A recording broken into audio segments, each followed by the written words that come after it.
Welcome to the Culture and Leadership Connections podcast.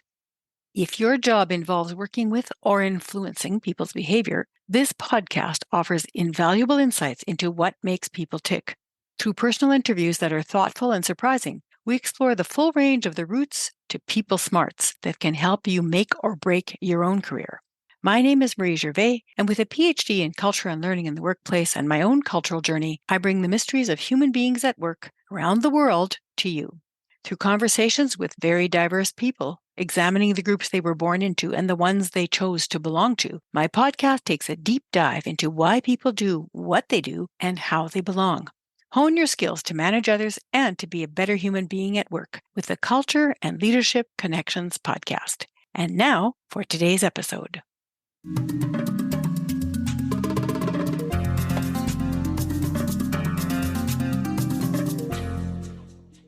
Hello, Culture and Leadership Connections podcast listeners. Today I have two very special guests with me. And before I introduce them to you, I must read a little bit about their business so you can get as excited as I am.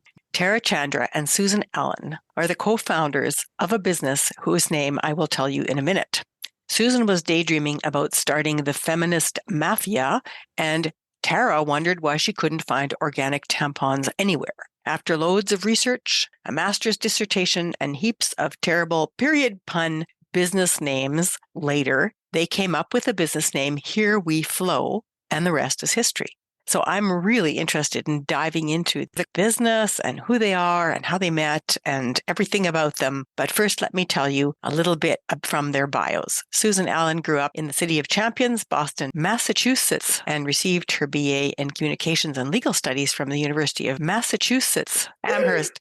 After 3 years at a healthcare policy nonprofit in Boston, she moved to New York City to join George Soros Philanthropy, the Open Society Foundations, completed her master's in management at the London School of Economics in 2015, and relocated to London in 2016 to lead the foundation's work on diversity, equity, and inclusion, and to launch Here We Flo with her best friend, Tara.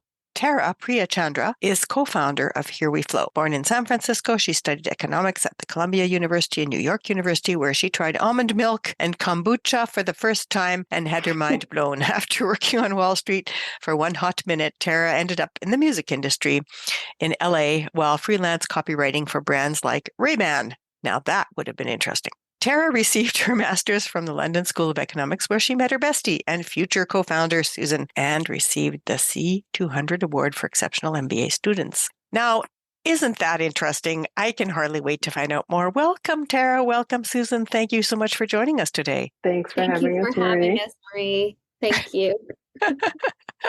I'm going to have to remember to ask you individually to speak about different things because I'm pretty excited and we'll be probably all talking together about some of these things. So I like to start the interviews with a little bit about who you are personally, you know, your family and some background. Did you have brothers and sisters? Anything that you think would be interesting for the audience to know about you? So maybe, Tara, you could start. Yes, absolutely. So my name is Tara. I grew up in the San Francisco Bay Area in California. My parents were from India and Iran, and they met in Berkeley as graduate students and had that sort of like hippie background to them as well. So I was raised with a combination of, I would say, hippie, somewhat socialist values. And on the other hand, that, like stereotypical immigrant work ethic and strictness. And yeah, I grew up very close with my Indian family and my Persian family. I would see when they would come to visit each year, but didn't get to see them every week, kind of like I did with my Indian family. And then around the time I was almost 12, my mother passed away. And before that, she and my dad had left for 2 years to go get her treatment in Arkansas, so a different state. And during that time, my brother and I had Indian family look after us for 6 months. Then some Persian family would come from Iran for 6 months to look after us. And then Indian family back to our Indian family again. So that was actually quite a definitive experience for me from the ages of around, I'd say, 10 to almost 12. It was a bit of a growing up moment, becoming more independent, and was probably very formative to me to becoming a more independent person, having to look after myself a little bit, bopping around from different family members, but also getting to spend time with people from my culture who were actually coming direct from those countries rather than just the diaspora, and had cousins and grandmas and all sorts there. So, well, it's really a mixed experience. Like you had great opportunities in that, and you also had a lot of challenges, and it must have been very disconcerting. And then, of course, going through, your mother's illness and passing away, that would have been really traumatic, I'm sure. Yeah. And I think it was much harder for my brother because my brother was 4 years older than me. So a little bit more aware versus I was kind of still a kid and like, oh, my cousins are here, my grandma's here, my parents aren't here. And when my parents weren't there, then I also was shielded from having to see my mom as a cancer patient, which when I would see that, it was, very disturbing, very hard to see. Shortly after that, my brother actually went to college because he was 4 years older. And it was just me and my dad. And my dad worked really, really hard, like a lot of people in Silicon Valley, and worked until 10 at night most nights. And so I was more looking after myself, but also looked after by a community of Indian aunties. That's wonderful. That's wonderful to have all those aunties around you. Yes, I was mothered by my friends' mothers. I was mothered by my aunties in my family. I was really lucky to have that. But again, also contributed to, I think, independence and being, as my dad calls it, very stubborn. Well, Tara, let's leave your story there for now, and I'll come back to it in a bit so that we can go to Susan and hear a little bit about her growing up. So, Susan, tell us some more about you and your life. Yeah, sure. So I was actually born in St. Croix in the U.S. Virgin Islands, but we moved to Boston, Massachusetts when I was 1 year old, so that my 3 older siblings, my older brother and 2 older sisters, could go to middle school and high school in the States. And my parents are from Montserrat in the Caribbean. That's the reason why technically I'm the British American founder, even though my first time in London was when I went to study at the London School of Economics. So I grew up in Boston, and I think around 9 years old, my parents got divorced. So my father was still around, but was sort of like out of the household. But as I said, with 4 siblings, we had a full house full of love. Also had aunt and uncle and cousins that were around as well. And so I never sort of felt any lack of support in that way. I was always really interested in finding ways to give back. So I started working when I was 13 at Healthcare for All, a nonprofit that my mom was really involved with, seeing healthcare as a right everyone should have. And she was really inspired to get into that work because when I was around 9 or 10 years old, my brother was a DJ at a party and he got shot. And after the surgery, there's a huge hospital bill that my mom couldn't afford because she was working several jobs to support our family at the time. So he had a colostomy bag for 18 months. And then my mom found out afterwards, with the support from the advocacy team at Healthcare for All, that actually there was a free care program in place that would have covered the cost of the surgery if they had just given her a form. And so that really inspired her to become such a strong advocate for healthcare and really push for some things like the patient bill of rights that you see whenever you go into any hospital in Massachusetts. That's part of what my mom really pushed and advocated for. And so that always really impressed upon me that whatever it is that you're doing should have a greater purpose. And so I was really involved. I was part of the youth council at Healthcare for All. We're really advocating for mental health care for teenagers, and then graduated to Community Catalyst, which is their national outfit. So that was my first role where I sort of worked at throughout college, and then where I worked after I graduated. And it's just seeing my mom always working and advocating for other people really impressed upon me that need. And so that's why even with what we're doing at Here We Flo, why we've always had that charitable aspect. We always want to be giving back and sort of have affecting a larger scale change than what you're doing that sort of benefits yourself. Yes, reaching out towards a larger purpose than just your own immediate benefit or the immediate benefit of 1 or 2 sales, right? Absolutely. So maybe both of you could tell me a little bit about something that culturally affected you, because you both come from varied and interesting cultural influences that you grew up into. And as a child, we can't really articulate what those are. But as we get older, we start to be able to see what some of those influences influences are in our lives. So is there maybe one childhood incident that each of you could share that would help us to see what some of the strong cultural influences were in your life as you were growing up? Who'd like to go first? I think when I shared my childhood at the beginning, that probably covered it, right? I mean, I lost my mother at a young age and therefore was really embraced by my cultural community. And, in the Indian community, when we say the word auntie or uncle, it doesn't necessarily mean that they're blood related to you. And in fact, a lot of the aunties and uncles that helped look after us when my mom was ill and then afterwards, when I was on my own, were not related. They were, friends' parents from, the South Asian community. And some of them were relatives as well.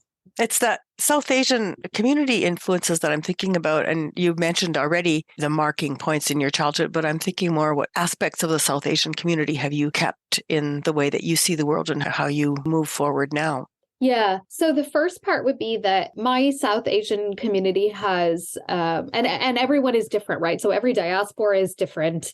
But the Silicon Valley South Asian community, and I would say the Silicon Valley immigrant community in general, tends to be very, very driven. And that was something I certainly took. My family was really, really intellectually curious. So it was not a family where you would aspire to be a banker. It was rather my whole childhood, the people that my dad would speak about with respect. He would say, oh, your aunt has a master's and a PhD in environmental science, and she's working with the penguins. Or it would be, oh, your uncle. Yeah. It'd be like your uncle has an advanced degree beyond his PhD in nuclear physics, which he's used for pacifist reasons to help disarm nuclear weapons, So my whole life, my dad didn't point at rich people, in which there are so many in Silicon Valley, and go, look how rich and successful that person is. If anything, it was, oh, they have 30 patents and they developed this technology or something. It was always around, look at what they've done for service for others. Your aunt is a gynecologist who spent her life looking after the poor and going to villages in India to work with women there. Or it was, so either service oriented, or it was more like intellectually focused, like look at their academic accomplishments or the research accomplishments. And none of my family from India has any money, because none of them did go into banking or end up, as a CEO of Google or any of the high paid jobs. But I respect them in such an incredible amount, because my dad was right. Their whole lives were, they used their intelligence and their energy in service to others. And they were also very spiritual, and still are, and often scientific. So with these advanced degrees, they were often in medicine or engineering or physics. And that was never seen as being in conflict with being a spiritual person who believed that God is within us and without us, and that your purpose is to somehow give back and do good unto others. So that was extremely influential to me. I also don't want to leave out my Persian family, even though after my mom passed away, I have had much less contact with them. My Persian side of the family is very artistically gifted. So like my uncle in Iran is considered like the Al Pacino of Iran, like an actor, older now. But when I was growing up, he was still doing more of his like starring heyday films, to the point that anytime I would go to Iran and walk down the street with him anywhere, people would stop him and shake his hand and talk to him. And he always had time for them and would talk to them. And my great uncle is one of the most famous poets and painters in Iran of Persian history. He's passed away, but his name is Sohrab Seperi. And my whole life, my dad, and now that my mom is not around, but even before that, when my mom was around, this is something that I was always spoken about with great pride with me. Look how they're a poet. Look what incredible creative work they do. Look at their art. And again, therefore, Persian family did not come from money necessarily, but that was never pushed on me. And I think those two things, that creativity is an end in and of itself, and is creating art is a good thing.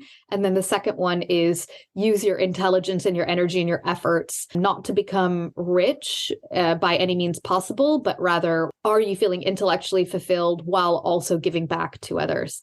In both the Indian and Persian cultures, your families were outliers. I mean, it's not typical for Indian families to not say, oh, you must be an engineer or a doctor and make lots of money or we won't be proud of you. It's not typical of Persian families to say, sure, go ahead and pursue the arts. Like that just doesn't happen. So people have to be pretty strong to be able to do that. And I think that it's really interesting how that would have affected your development, right? Well, Marie, I'll respectfully disagree. So I'll say one thing. India's, over 1 billion people, so it's difficult to describe. It's not homogenous, right? It's not homogenous. But you also mentioned the Indian community in Silicon Valley as being different. So different clusters of communities develop different things. That is true. But I will say Hinduism is a very service-oriented religion. And in the Bhagavad Gita, Krishna talks about how service is worship and how you should do good works and things like that. So I'll say that. Second, it is absolutely a very spiritual country, despite the things we talked about also being more driven and the stereotype of maths and business and engineering. So the spirituality aspect is still there and not seen as at war with academia or academic achievement, which is something you see more in modern culture. And then the third thing about India is even within Hinduism, if you look at the caste system, which obviously was a terrible system, it's interesting that at the top of that system is the Brahmins, and the Brahmins were actually the philosophers, right? The Brahmins were typically poor, not rich. The Brahmins were the teachers, the philosophers and the teachers who sat around and debated and taught theology. So there's a lot of that I think, yes, when you look at the Silicon Valley diaspora, or definitely many Indian diasporas all over the world, or South Asian diasporas, it is a case of, yes, they're very driven and high achieving, and there's an incredible amount of family pressure, a lot of it toxic. And it's not to say I didn't also have that, but I think there is also a spirituality there and something to do around intellectualism and philosophy and service. And then Persians, actually, I would disagree with that. I think most Persians, even to this day, the ones that I meet, someone in their family is an artist, or they'll know about Hafez or Rumi or Khayyam. So the Persian diaspora, I do think, is different. They've had success in business in a way that is different, but I will say it's a very, very proudly poetic and artistic culture. That it is. Having had Persians in my life for the past 50 years, I would agree. Are you married to someone Persian? No, I just grew up in the Persian community. Oh, right. Okay. And also, I lived in India as well. So I was living in northern India. To me, what I loved so much about India is that the spiritual, the intellectual, the scientific, and the physical all coexisting beautifully together. And not that it wasn't messy, but it was always there and people were open to talk about all of it, and missed that so much when I came back to North America. So yeah, let's go to Susan. Sure. So I think in terms of culture, with my mom both my parents growing up in Montserrat, it's firstly small island that most people probably haven't heard of. If you have heard of it, it's probably because of the volcano that erupted in 1998. And so when I was growing up, it always felt almost like I was part of an endangered species. And in Boston, if I met someone that was from Montserrat, more likely than not, they were my cousin or somehow related to me. So I always knew I wasn't going to get my husband is Haitian. I knew I had to go to a different island. It was not safe. And, my mom was the last of 10 children.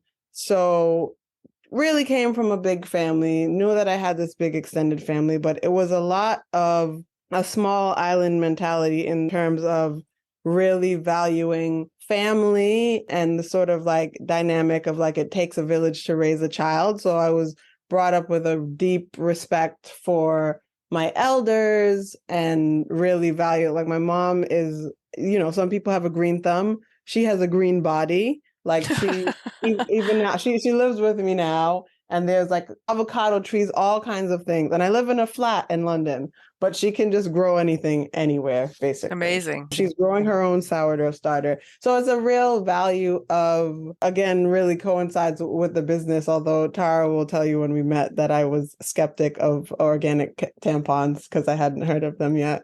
Just a real value of things that you create yourself. And so even though my mom, which is typical of, I think, any immigrant parent really pushed us in terms of educating ourselves and being really ambitious in our career. Similar to what Tara said, it was always this value of like helping and giving back and taking care of someone other than yourself. So even though my older sister's a lawyer, she's always been working in like the DA's office. She's now working with the sex offenders registry. My older sister has her master's in social work, but has always worked in some kind of public service. My little sister has her master's in international relations. She's working as a teacher right now. And so I think that's really cemented. You need to be well educated, really valuing that, but more so valuing the compassion and the care that you have for people. And obviously that's sort of like influenced all of my siblings, given our career paths that we've taken. And singing, and like I was always in choir, a dance for a bit. And so I'm that sort of stereotypical jack of all trades, master of none. But my mom helped me to see that as a superpower rather than a weakness. And now that I'm older and I've sort of progressed in my career, I'm recognizing the skills and values that I have, which is like around project management or being able to really come in and see problem solving, coming up with strategy, which all have been really valuable in my career. But I felt early on that I didn't have that specific expertise in anything. And while it sort of felt like a weakness, I really appreciate her now for not sort of going stage mom on me and making me focus on one particular thing, but really explore all my interests. And I think that that has helped me develop into a well-rounded person and a really compassionate person. Like I've always loved to learn about other cultures. And in general, I sort of look for the lesson in any given experience or interaction. And that has also helped me to be empathetic and sort of give people space to talk about their own experience and be able to validate it, even if it wasn't my own. So yeah, I think all those things are what I sort of picked up from my upbringing. From your upbringing. So tell me, how did the two of you meet and decide to work together and to form Here We Flo together? What's the story behind that? So I can tell you from my view, as I said, coming to study at the London School of Economics, it was my first time in London. And I was incorrectly given advice by one of my coworkers that I could just get on the Paddington Express at Heathrow and it would take me right to campus. But it takes you to Paddington Station. So then I was running around with this giant suitcase, made it to campus, had registered, and then was in my dorm room unpacking when I got an email from the administrator for our program asking very British politely, "Will you be joining us for orientation?" Which I think very dramatically threw everything up in the air that I was holding in my hand and then was running around campus trying to find the classroom. So I remember falling into the classroom a sweaty mess, and the seat was open next to Tara because I'm Alan and she's Chandra. And then we met and fell in best friend love nearly instantly because I was obsessed with this new artist at the time, Alan Stone, and she actually knew who that was. And we had lots of conversations from there. But we basically, yes, fell in best friend love right away. But I'll let Tara tell her view. What was it like for you, Tara? Oh, well, yeah. So we started at the London School of Economics. There was only 6 women in our master's program. Now there are more women than men, I think is the latest data. But at that time, very male dominated. And only a few of us also were in our mid to late 20s because it tended to be like an executive MBA program where everybody was much older. It included like the COO of Coke in Europe and stuff like that, So it tended to be people sort of later. And then there was Susan and I who were choosing this form of MBA so that we could keep working while we were doing the program.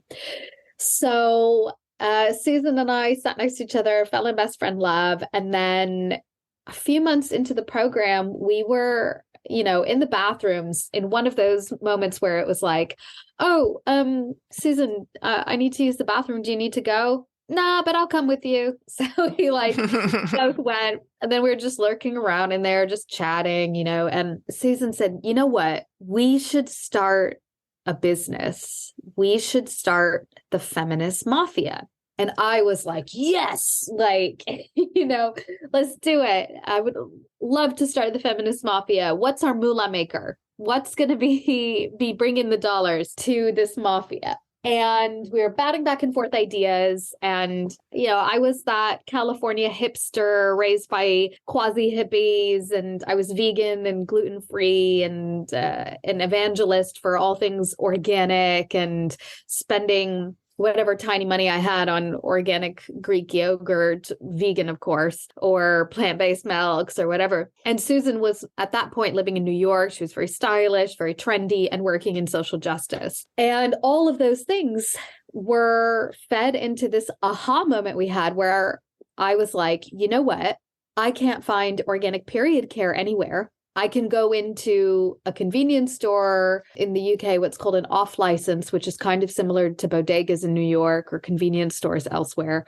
I can go into a mass market supermarket like Tesco, which is similar to other things you might see. And I can get plant-based milks. I can get Oatly. I can get gluten-free bread. I can get natural baby wipes. But if I want something for my intimate health, like a tampon, a condom, or a bladder pad, I'm stuck with these corporate brands that are primarily sourcing their materials from petroleum-based plastics, wrapping them in petroleum-based plastics, treating them with chemicals, not disclosing all of their ingredients. And some of these products take hundreds of years to biodegrade in landfill. And there's a better way. We can create these products from plant-based materials. You can take a product that 90 to 100% plastic and non-biodegradable, non-compostable, wrapped in plastic that's not recyclable. And you can create something that's 90 to 100% plant-based and breaks down in a home compost. And we can bring that to the mass market, but it needs the right brand. And we can give back to women in need at the same time. And that was the conversation in that bathroom. And then we walked out of there. And then over the next 2 years of our degree, we did focus groups, consumer surveys, market research. And then at the time, there weren't really any other options. And we graduated in 2015.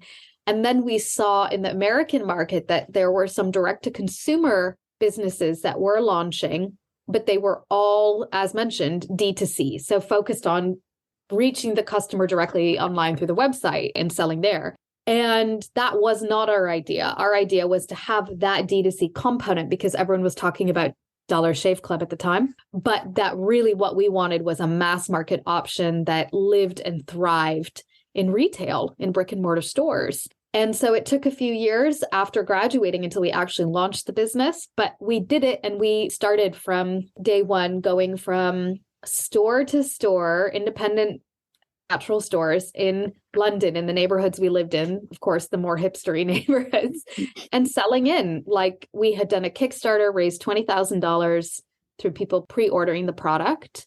So let me back you up a little bit. Who manufactures this? Where do you get the ingredients? Give me a little bit of that background.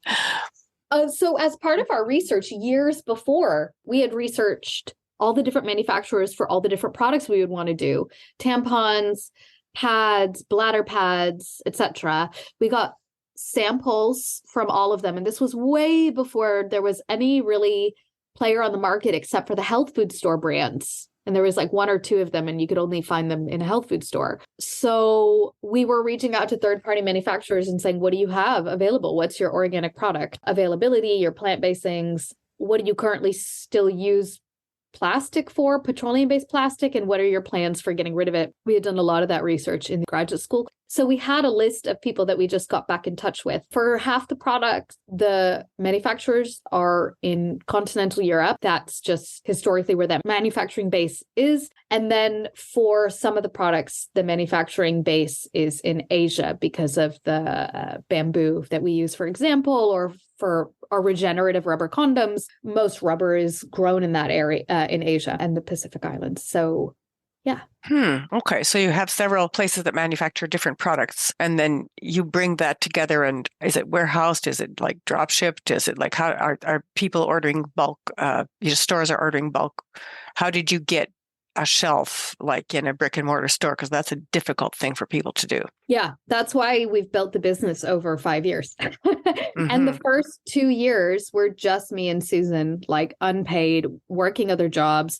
She kept her day job in social justice, and I worked as a barista and babysitter because I just really didn't want to be sucked into, I don't know, like a post-business school type job, like a consultant or whatever. And before business school, I had worked in the music industry, so I really had very few savings. It's funny when you hear people being interviewed who went to Harvard Business School, they often were like, yeah, had worked at like Goldman or Deloitte or something for the years before. So they're like, oh, I lived off savings. And I'm like, girl, I think you had a lot of savings, but I was earning minimum wage in a coffee shop, which was a really good motivator to not do that anymore. Although I did enjoy it because I love coffee. And you love coffee and you love serving.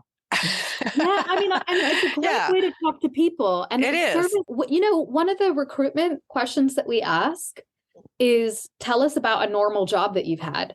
Like, have you worked in service, hospitality? Have you worked in retail? Have you folded Have you worked pants? at the Gap? Have you worked at the Gap, like Susan? Holding a wall of khakis and then have someone come and just yank it out in the middle. Yeah. Yeah, that's a constant problem with people who work in retail. Like, you know, I just finished putting this all together so it looks like a work of art, and you just come and destroyed the whole thing.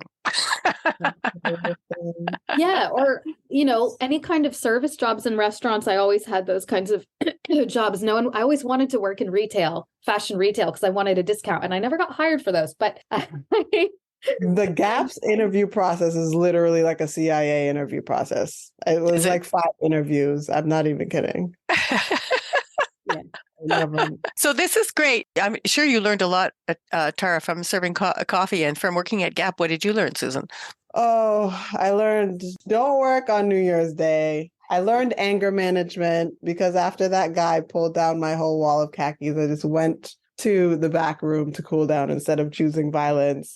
I learned that working in a mall is dangerous. I bought my first iPod, like the first iPod, because I would eat my lunch in like 5 minutes and then roam the mall. So learned a bit about impulse control as well. And yeah, I mean, it's teamwork. I think it's just a different dynamic because I liked working at Barnes and Nobles. I worked during the back to school era when all the kids were coming back to Boston University and buying their textbooks and things.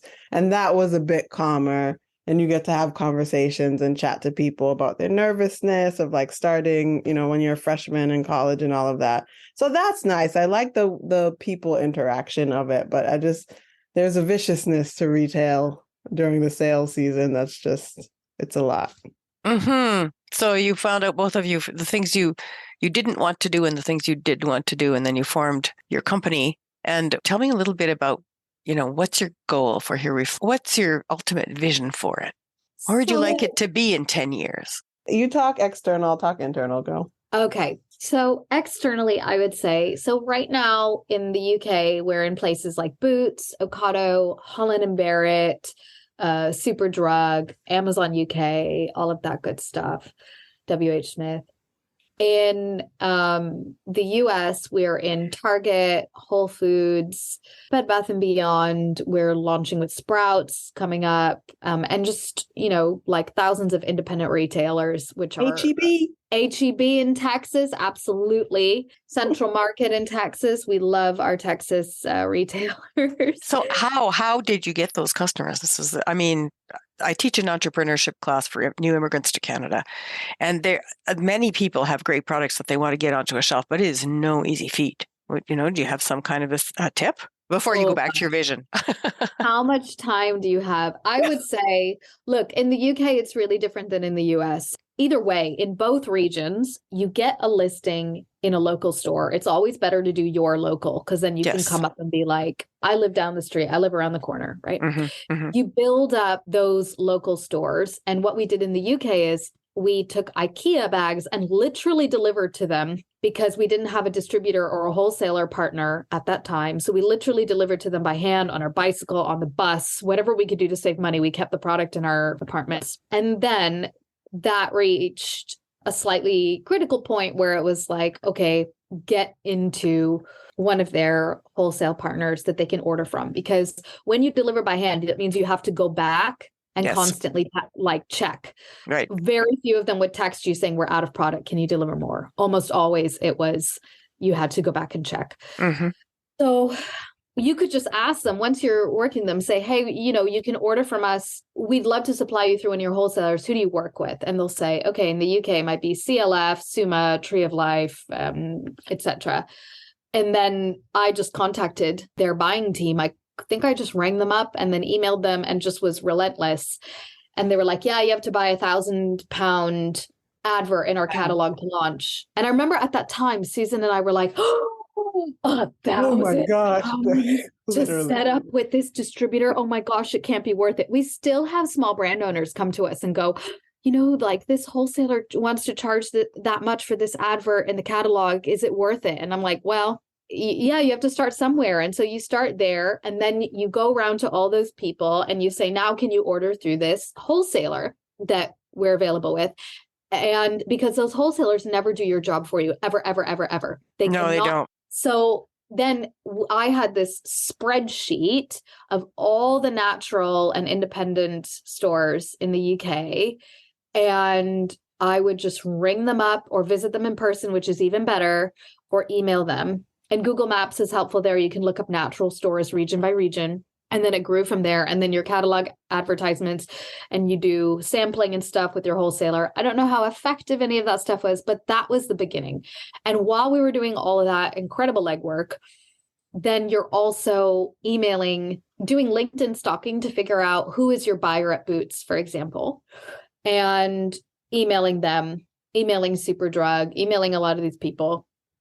And then what you can do to help is find a sales agency, like a small food and drink sales agency or a broker, as they're called in the US, someone who can represent you and has the connections to the bigger retailers, but they don't always take you. And that can take some time as well. So we eventually got one of those partners. And then first we got listed with WH Smith, which is like Hudson News in North America. It's like they do all the travel sites, so airports and railways and stuff. And then we got Boots, we got Ocado, which is kind of like Instacart or an online grocery shop in North America. And then it just goes from there. So it's just this hustle. And in the US, it was the same. So in the US, we had a team member, she was a sales agent who represented an eco-friendly cleaning brand. And we paid her like £1,000 a month at the time, which again was a huge expense for us at the time because it was a totally new market, but it's dirt cheap. Like if you think about it. And she went around to all the natural stores and got them interested in Flo and XO, our two main product lines, Flo Period Care, XO Sexual Wellness. And that was a little easier because almost all of those stores were pulling from one main wholesale distributor in the US. So that's a little bit more bang for you buck versus in the UK, it's very split. There's a bunch of different wholesalers. In the US, it was like our team member just went there and would talk to them and be like, look at these cool new products. And they'd be like, we want them. And then she'd be like, great. And then you get a critical mass and that unlocks a distribution center within that primary distributor.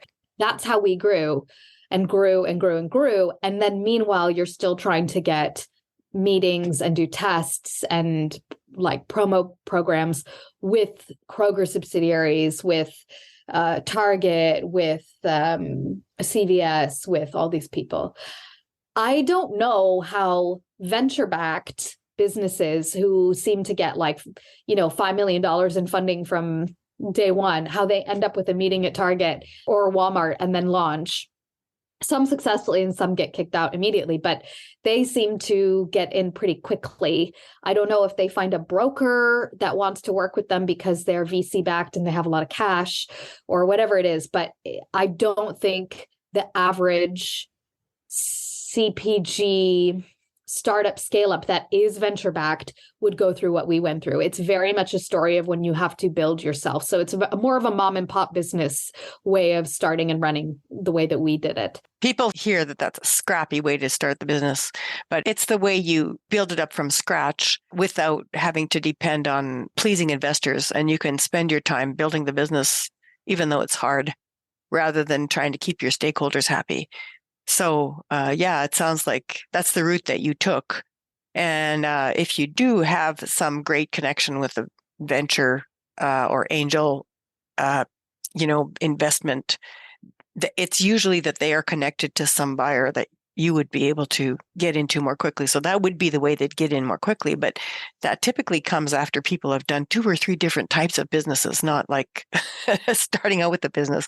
So I think you've done amazingly well. And if you did all of this in 5 years, the 2 of you, my hat's off to you. I think that's outstanding. Just outstanding. Thank you. I will say most of our growth has now come, a lot of that graft of building that grassroots thing happened prior to 2020 and 2021. And then I would say in 2021 and 2022, the past 2 or 3 years, we've really scaled. So hired more people, now a team of 13 women, and mostly based in London still, and, working with national retailers and so on. So we did the hard yard. It's all still hard yards, but the really sort of scrappy thing. And now we're get to be at the level where we do a bit more delegation.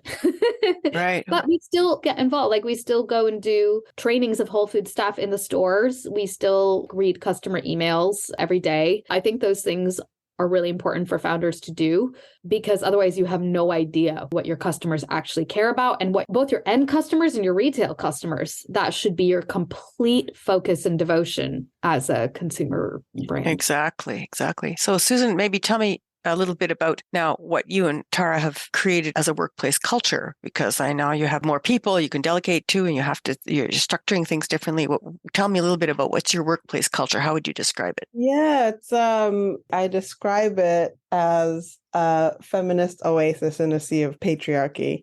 We say that our brand is funny, feminist, and fierce, and that sort of extends to every point of the culture. We spent time after hiring our first 2 employees. We had a day where we sat and went through our mission, vision, and crafted the values. And we really use those 5 values for everything from how we make decisions in the business to as part of the recruitment process. I learned quite a bit in my role at Open Society. And it was really the task of trying to shift a culture that had just sort of formed organically over 30 plus years, and then trying to shift it and change. And that's quite difficult. So it really impressed upon me the importance and the opportunity that we had to really create a culture from scratch. And so things like transparency, having a trust-based culture.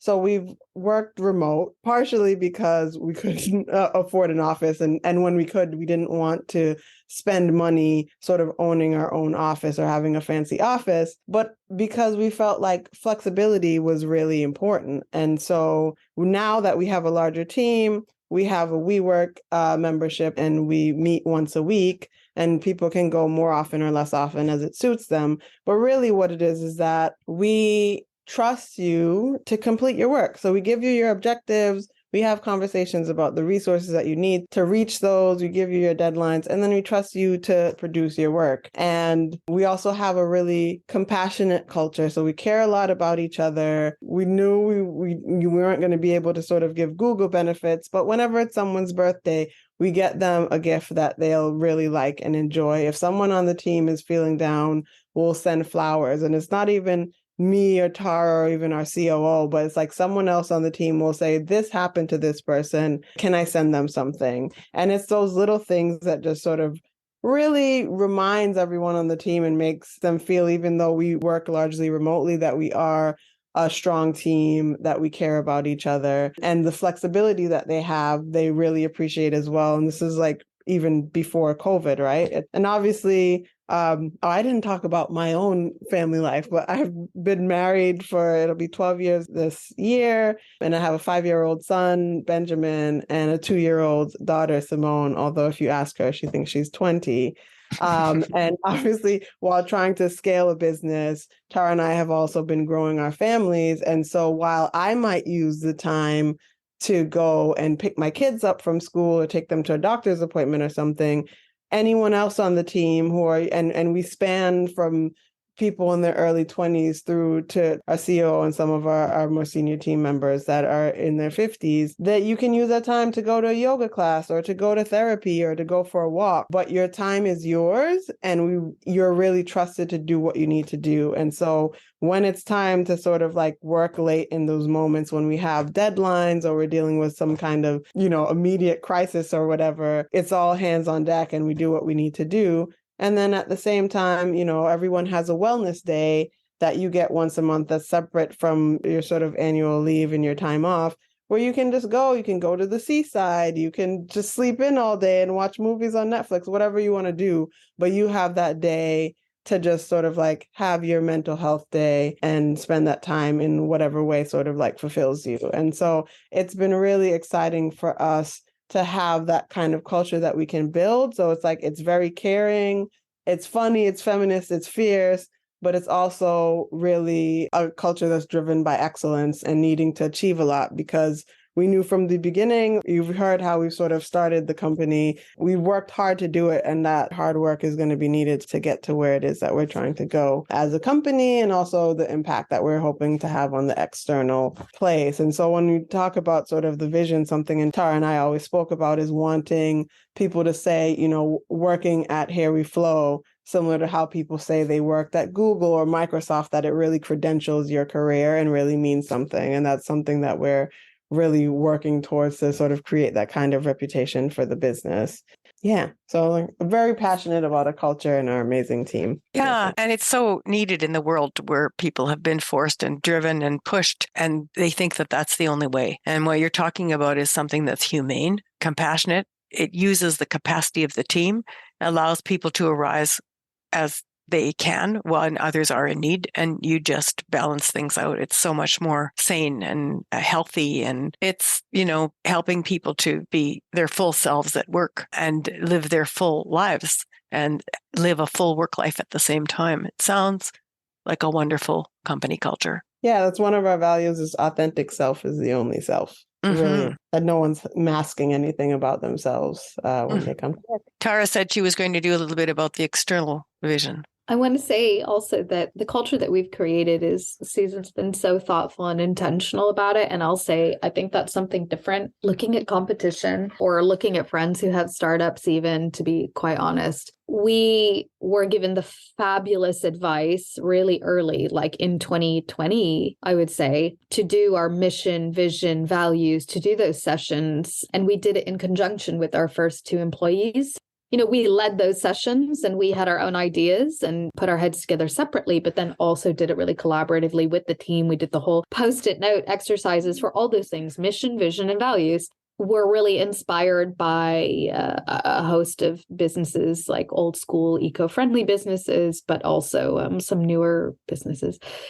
And I don't know if everybody thinks about those things. It's so important, though. Being intentional about the kind of culture you want to create means that you're going to get there. If not, you just end up on all these side roads and wondering, what happened? Where is our purpose? Forbes expose about how women run businesses are not better. Exactly. Yeah. My worst boss was the woman boss type thing, right? Yeah. So but that wouldn't be you, because the 2 of you were thoughtful, intentional, and compassionate. And you also had all the data behind you and years of research, really. This didn't just happen overnight. No, and also look at the past couple of years that we've had to scale up during COVID, global supply chain crisis, which is a nightmare CPG.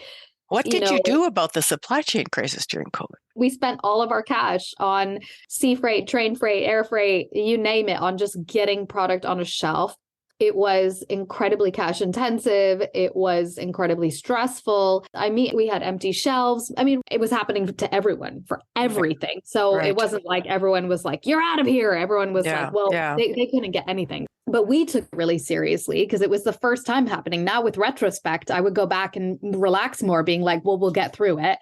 But at the time, you felt that panic and that like sense of we're not getting sales and we might get in trouble with the retailer and all of that. But I'll say that's all that I mean. How can you get through that stuff if you don't have a warm, inclusive, transparent culture with strong leadership? You know, how can you get through a crisis of like, oh my God, all of our cash is in inventory right now and the world has shut down and we can't sell it? What are we going to do? If you don't have supportive angel investors, but also a supportive team that came because they really believe in what you're doing and you have a genuine bond with them, you have to like the place you work, and not just because you think that you're going to get money out of it one day. You have to enjoy the journey, even when it's stressful. And if you're running a startup, there you go, Freudian slip.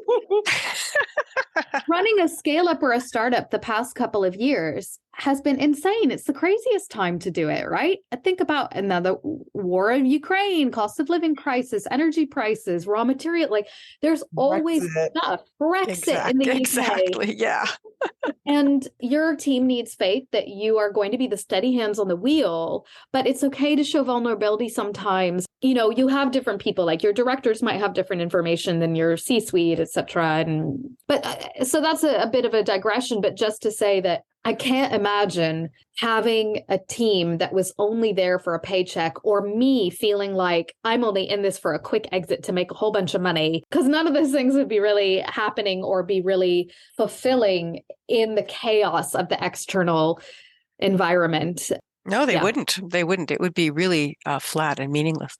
So do you have some, I'm sure you do, because you're both really organized and with it. Do you have some kind of an external goal or vision for where you'd like to be in the next 10 years, barring international and environmental disasters happening every few months? Which you cannot bar those things. So we say mess is the mission, laughter is the vision. So our mission is shamelessly natural care for life's messiest moments. Means we want to give you sustainable swaps to clean up all the different bodily fluids that are coming out of your human body. And while we do it, like, we want to have a brand and a message that makes you laugh, that lightens the load a little bit of being a human and owning and operating a human body.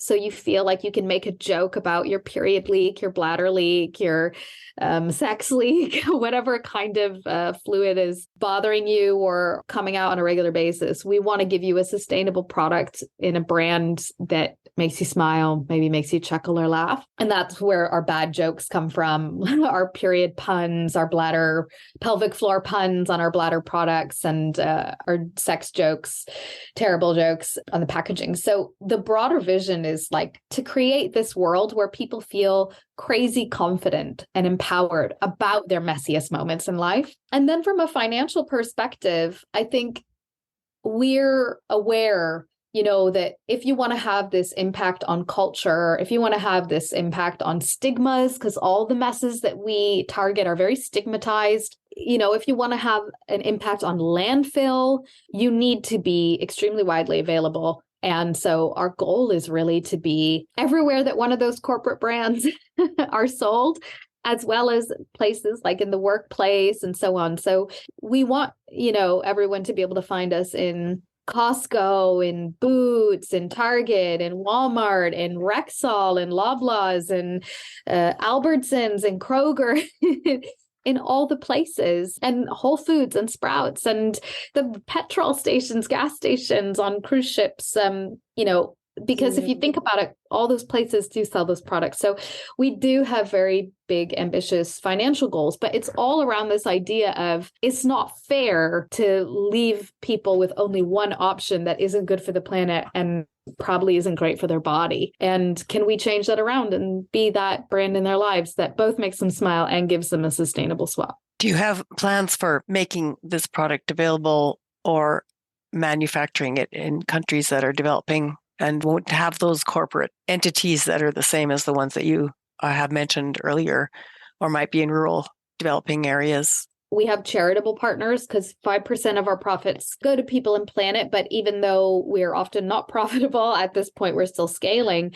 We still do monthly donations of both cash and product. That's still really important to us because we just really didn't want to be one of those companies that was like, we do 10% of profits and they're never profitable, So I think that kind of work is best done with the real partner organizations who know what they're doing, the NGOs and the providers. So we're happy to provide our products to those charities, and we do, and those NGOs, but that's not our work to do. I'm happy to hear you say that, because I think a lot of people, when they start a business, when they have a very strong service orientation and they're concerned about people around the world in multiple situations, they want to give too much too soon before they actually have a financial and cultural foundation for their business. And so it sounds to me like you're very sensible in the way that you're approaching this. And the businesses that I know that have done really well, and similarly, same thing, they'll give 5% of something, or they'll give all the sales of a product after cost to go to a particular cause, and that is run by an external partner who knows what they're doing on the front lines. To me, that is also developing capacity and showing that we don't all have to do everything for everyone all the time, which is unrealistic. Yeah, I think that's something that was really impressed upon me working at the foundation, is the sort of like cultural context, the expertise that you need to go in and address some of these issues. And you have to sort of be able to be in conversation with the people that you want to help in order to actually supply what it is that they need. And so it's so much more important to support the people that are already doing the work rather than to sort of parachute in and try to do it yourself, because ultimately it's not really to make us feel good, but it's to have the impact that we want to have. And I think the best way to do that is to support partners on the ground that have been doing the work for a long time and will continue to do so. Totally. So I have a couple more questions before we end the interview today. What brings out the best in each of you? If you're hiring somebody new, what kinds of things bring out the best in each of you from an employee, from the work environment? What do you need to be at your best? Yeah, I like for people to sort of be honest about what they're looking for and what their ambitions are. I think something that I'm personally really passionate about is people management. I think that it's an undervalued skill. And in general, you sort of like people will move up a ladder. And because you're an issue expert in something, they're like, now we'll put this person in charge of a team, but they've never managed people and they don't know how to do it. And then it can be disastrous for the people that they're overseeing. I think it's so important to make sure as a manager that you're fulfilling your responsibility to them. So giving them clear objectives, making sure they have the resources that they need to fulfill those objectives, and then checking in with them and making sure that they have the support along the way, and making sure that you're creating an environment where it's okay to make mistakes, where vulnerability is something that's valued, and it's really a learning culture. And I think that's what we've been able to create. You can be vulnerable and they can be vulnerable. I don't know how to be any other way. Like I'm very comfortable in being vulnerable and transparent. And that's sort of what I expect from other people as well. And I think from sort of like our recruitment process, from the job ad through to the process, I feel it's my responsibility to give a very accurate portrayal of what our culture is, so that at any point in the process, you can say, and on second thought, like, I don't think this is for me. It's better to sort of figure that out during that process than to have someone come in and then just have it be a disaster, which I think is what happens quite a bit, because companies think their culture is something, but they don't actually know what it is. It then feels a bit like a bait and switch when folks come in to the culture and find it to not be what they were sort of sold in the interview. So we're really intentional about giving an accurate portrayal during that recruitment process. But I think just in terms of what we need is just like an openness and a willingness to learn and sort of grow with us, because I think we're in a much more professionalized place than we were before, thanks to our COO, Mary. She's amazing. But, when it was just Tara and I, you've heard our backgrounds. We weren't business people, and we've learned so much just by doing. And for our early employees, it's like, you are probably going to come in here and do something you haven't done since early days in your career, perhaps, because you are the supply chain and ops team. When our ops director came on, she was doing things that she hadn't done since she was like an ops exec, probably. But it's that kind of personality that's able to come in and really feel comfortable doing what needs to be done and not feeling like anything is below their pay grade or what have you. Yeah, it's just a willingness to come in and pitch in and figuring out what needs to be done. And also someone that I think has sort of an entrepreneurial spirit, I think is necessary to work in a startup environment, because there is that need to build things and figure things out as they come. And it's not going to be this larger system that you can slot into. And it's not necessarily going to be me and Tara telling you exactly what you need to do. We're more looking for thought partners that can come in and we'll build the thing together. We obviously have strong opinions on the brand. We built that together. But when it comes to the areas that we're hiring them in for their expertise in sales or in ops or in marketing, we're wanting them to bring that to the table. And so we need someone that's really comfortable coming in and contributing and being willing to make those decisions as well. Sounds great. Tara, would you like to add anything to that? No, I think Susan absolutely covered it. Great. Well, then, how would you like to give us some closing words? Anything you would like to do a shout out about, or anything else you'd like to say? We'll put all your information in the show notes, of course. Oh, just thank you so much for having us. It's just a pleasure to be asked about culture and leadership. And, we're still really early in our journey, but I've learned a lot. So looking forward to continuing to grow with our team and with each other, me and Susan, and maybe getting some more interesting insights as we do so. But thank you for being interested in our journey so far. It's a great journey and a really inspiring one, too. Any tips for other startups or women-led startups?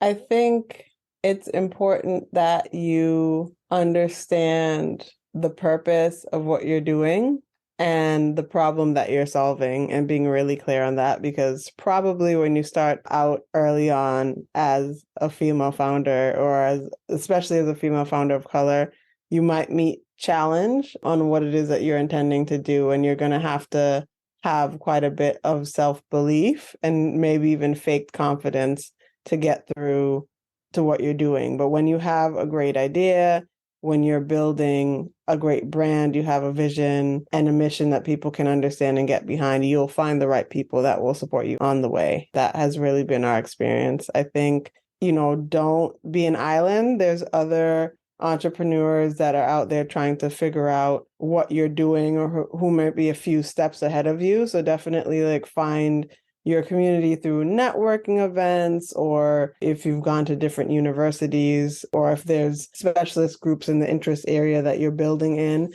definitely reach out and find people to connect with so that you're not reinventing the wheel. So much of what we were able to do early on was by connecting to other people and getting really good advice. And I think that's really important. Definitely do your research. I think that's been such a key to our success. And it's really a privilege that we had sort of meeting in grad school and having access to all those resources. But you want to have numbers and hard facts sort of backing up what it is that you're trying to do, so that you're just not going out wildly with a guess or with anecdotal evidence. And I'd say have faith and start small. I'm a big fan of a pilot. So just like Tara said, just starting with the first 5 shops or 10 shops that you're getting into, or whatever, if it's not consumer goods, if it's some kind of other project, but just sort of starting small and building out. So you're sort of proving your thesis, and then you can grow it from there. But I think the biggest hurdle sometimes is just getting started. And don't be afraid to fail. Everything's not going to go perfectly, but as long as you're learning and improving, that's the most important thing. And sort of building your courage and having the experience will make you wiser and better at whatever you do next. Great tips. Thank you both so much. It's been such a pleasure. Thank you, Marie. So Thanks, nice. Marie.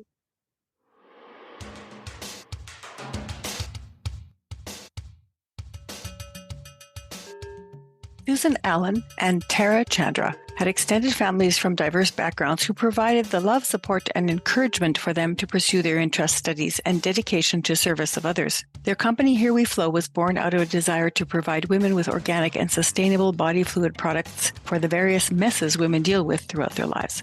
Driven by purpose, feminism, fierceness, and fun, Susan and Tara consciously created a foundation to their business to provide the flexibility and support all women need as they raise their families and go to work.